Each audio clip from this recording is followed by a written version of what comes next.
74% मतदान झालेलं होतं आणि मतपेटी खोलायला काही तास शिल्लक असताना उत्सुकता ताणली गेली आहे. जिल्ह्यात कमळ की धनुष्यबाण याची चर्चा चालू असताना भाजपच्या कार्यकर्त्यांना 100% विजयाची आशा आपल्यासोबत विशाल परब आहेत.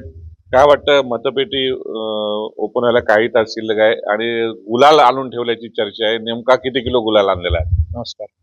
या ठिकाणी भारतीय जनता पार्टीचा करिश्मा अनेक वर्ष आपण पाहतच आहोत. परवा बिहारचा रिझल्ट झाला, त्याच्यानंतर असंख्य ठिकाणी तिरुअनंतपुरम केरळचा रिझल्ट आपण पाहिला. तर ज्या ठिकाणी वाटत नव्हतं की भारतीय जनता पार्टी आपली येईल की नाही शंका होती. परंतु भारतीय जनता पार्टीवर आणि मोदी साहेबांवरती किंवा आमचे देवाभाऊंवरती, मुख्यमंत्री साहेबांवरती आणि विशेष म्हणजे प्रदेश अध्यक्ष रवींद्रजी चव्हाण साहेबांवरती एक वेगळी आशा आहे लोकांची, की ही सर्व भाजपची मंडळी या सावंतवाडीचा म्हणा, जिल्ह्याचा म्हणा किंवा कोकणचा विकास करण्याची जी धमक आहे ती मी पहिल्या दिवसापासून सांगत आलो की भारतीय जनता पार्टीमध्ये आहे.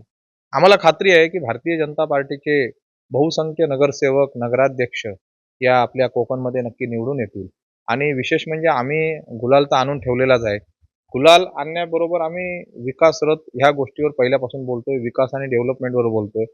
जिंकणं हे महत्त्वाचं नाही. जिंकल्यानंतर आपण लोकांसाठी काय करू शकतो, या महत्त्वाच्या पॉइंटवरती आम्ही बोलतोय. त्यामुळे मला असं वाटतं, की उद्या सकाळी 10-11 वाजेपर्यंत आमचा विजयी झालेला आपल्याला नक्कीच दिसेल, भारतीय जनता पार्टी. या सावंतवाडीकडे जास्त लक्ष होतं आणि विशेषतः रवींद्र चव्हाणांनी ही पण प्रतिष्ठेची केली होती. दीपक केसरकर विरुद्ध रवींद्र चव्हाण अशी लढत असताना नितीश राणेने पण लक्ष टाकलेलं होतं. काय असेल निकाल आणि किती स्वबळावर पण तुमची नगरपंचायत येऊ शकते का? आम्ही तर लढाईमध्ये उतरलोय स्वबळावर, म्हणजे स्वबळावाची ताकद आमची आहे. त्यामुळे 100% भारतीय जनता पार्टीचे चांगल्या बहुमताने नगरसेवक निवडून येतील, नगराध्यक्ष येतील आणि जिल्ह्यातले सर्व नगरपालिका भारतीय जनता पार्टीच्या पाठीशी जनता असल्यामुळे येतील. तुमचे काही शिलेदार असतील, बाजूला उभे असलेले, यांना कुठेतरी पाडण्याचा प्रयत्न केला गेला होता शिवसेनेकडून. मोठी कंबर कसली गेलेली होती.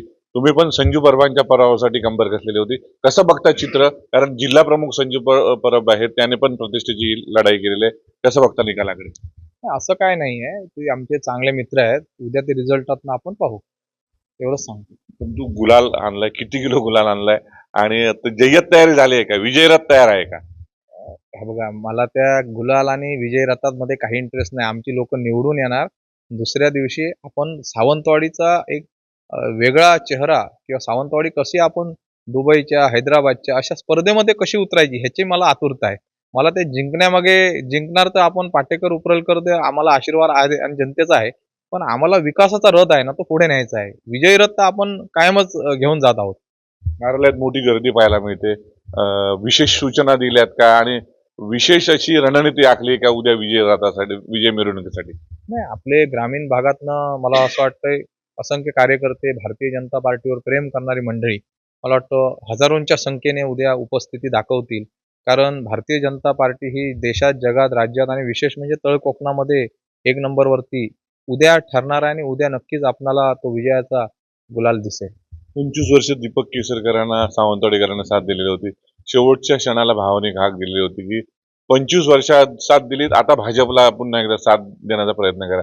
दीपक केसरकरांवर पण तुमच्यावर टीका केलेली होती, परंतु तुम्ही टीका करताना कुठे दिसला नाही. आणि यानंतर असं वाटतंय की उद्या अस्तित्व असेल शिवसेना की भाजपचं, या अस्तित्वाकडे कसं बघताय तुम्ही? भाईंबद्दल मी जास्त काय बोलत नाही. आता परवा नागपूरमध्ये भाई काही प्रश्न किंवा काही मांडतच असतात. भाई सावंतवाडीचा विकास करण्यासाठी काय करतात ते आपण पाहतोय. माझं एवढंच म्हणणं आहे की त्यांनी आपल्या पद्धतीने केलंय. आमच्यासारखे तरुण आज कार्य करतात, त्यांनी तरुणांना सपोर्ट पुढे द्यावा आणि या सावंतवाडीमध्ये पहिलं हॉस्पिटल आणि बेकारी जी आहे ती दूर करण्यासाठी प्रयत्न करावे. आम्ही त्यांच्या सोबत आहोत. आजही भारतीय जनता पार्टी राज्यामध्ये महायुती म्हणून लढतायत. तर त्या ठिकाणी महायुती म्हणून इथे विकास होण्याची गरज आहे, परंतु तो कुठे दिसत नाहीये. तो विकास, डेव्हलपमेंट उद्यापासनं रिझल्ट लागल्यानंतर मी स्वतः फील्डवरती उतरून माझे भारतीय जनता पार्टीचे सर्व सैनिक म्हणजे नगरसेवक आणि नगराध्यक्ष सर्वांना एकत्रित घेऊन आम्ही या ठिकाणी सावंतवाडीचा एक कायापालट करण्याचा आम्ही प्रयत्न करू, जेणेकरून 5 वर्षांनी पुन्हा मतदानाच्या वेळी मतं घाला म्हणून सांगायची वेळ येताना ही परिस्थिती आम्ही तयार करू. या ठिकाणी भाजप नक्की. आपल्यासोबत होते विशाल परब. भाजपने या ठिकाणी सावंतवाडीत कंबर कसलेले होते. विशाल परबांनी दावा केलाय की 4ही नगरपंचायतीवर भाजपचा झेंडा फडकेल आणि भाजपच्या गोटामध्ये उत्साह पाहायला मिळतोय. त्यांनी दावा केलाय की विजयरथ तयार आहे, फक्त आम्ही बटन दाबण्याची वाट बघतोय. मतपेटी खोलण्याची वाट बघतो असा दावा केला. त्यामुळे उद्याच्या निकालाकडे संपूर्ण जिल्ह्याचं लक्ष लागून राहिलं पाहायला मिळतं. भरत केसरकर, न्यूज 18 लोकमत, सिंधुदुर्ग, सावंतवाडी.